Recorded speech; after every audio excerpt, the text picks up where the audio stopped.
It's me, Prez, and welcome back to another episode of Improving Masculinity. Today, we're diving into one of the most powerful and essential punches in boxing, the hook punch. It's been a long time since a nigga been locked up, and I ain't going back. I put that on my dick and nuts. Don't get it twisted, I'm always gonna be ratchet. I always got my whistle, I'm never out here lacking, nah. By mastering this technique, you can unleash your inner fighter and add powerful weapons to your arsenal. The hook punch is a versatile and devastating punch that you can use in close quarters.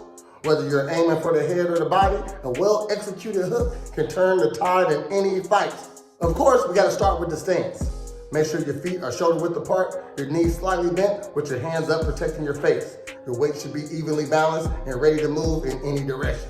Now, the key to a powerful hook punch is generating power from your hips and your core. Start by rotating your lead foot and your hip towards your target. Your arm should follow with your elbow bent at a 90-degree angle. As you rotate, your fist should travel in a tight arc towards your target.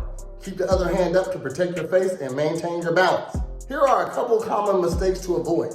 First, don't swing your arm without using your hips and your core. You'll lose power. Keep your punch tight and controlled. A wide swing leaves you open for counterattacks. To practice, start with shadow boxing. Focus on your form and rotation.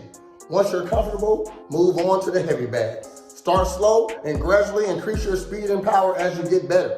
Remember, mastering the hook punch takes time and practice, but it's crucial for any fight. Keep working on the technique and you'll see improvements in no time.